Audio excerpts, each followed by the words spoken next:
Hey guys, it's Red Slash. Here's a short overview of some setups for the Beast skips and Chrono Trigger 100%.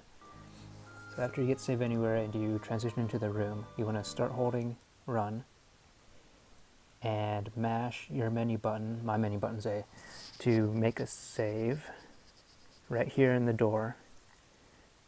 Now, the fact that you're doing it while running is very important. You don't want to lose any frames of run. So make that save and then continue up into upright into this passage. You don't want to bump against the wall over here. And while you're running, you want to do a kind of a long release dash tap and then start heading up left.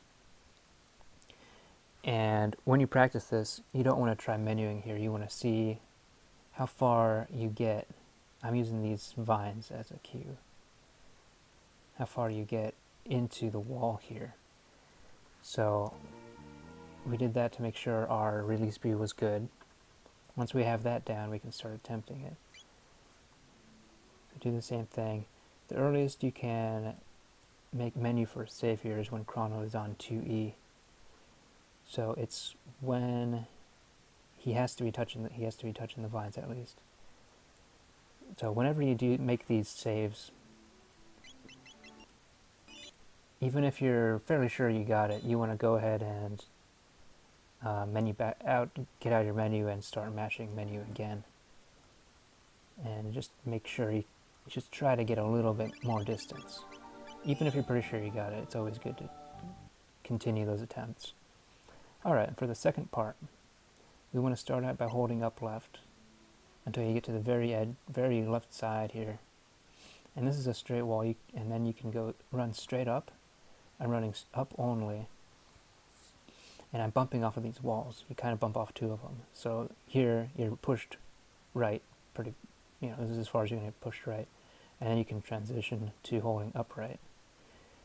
And here again, just for practice, we're looking to see how far up above these vines we're going to get Chrono's hair. So just his hair peeking out a little bit is good.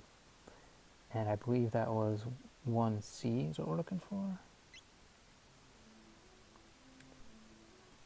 Alright, yeah. 1C is the earliest. So we didn't quite make it there. So that's 1C. You actually want to have a little bit more of his hair sticking out than that. So like that, you'd be sure that you got it. Also, that corresponds with some graphical stuff, so you know for sure when that happens that you're in there.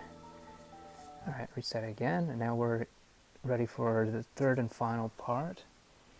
You want to start out by holding up, and I kind of try to line Chrono's head up with this guy. So I'm going straight up from here, and then trying to cut in that way. If you don't get it perfectly, if you bump off of stuff, it's fine, really. You can even make a save up here on the stairs or slightly above it if you want. This next save is pretty lenient. So I'm still holding up plus right. And I'm looking at the outcropping of this wall here. Like the wall ends right here. And I want to get the top of Chrono's hair aligned with that or above it. But in fact, you can be a little bit further down. The 10 Y position is actually where you want to get to, which is a little bit below that outcrop. So that was just for practice to see how far, just to get practice running past those beasts. So we didn't quite make it there. If we save, didn't quite make it. Now we're on 10. We're a little bit below the outcrop. And if you get Goron Mount low, you know you're definitely good. But I should have, again, I think I did try again to make another save. But if you got Goron Mount low, just go ahead and do your 1 second load and continue on up. Alright, so that's it for now. Thanks for watching.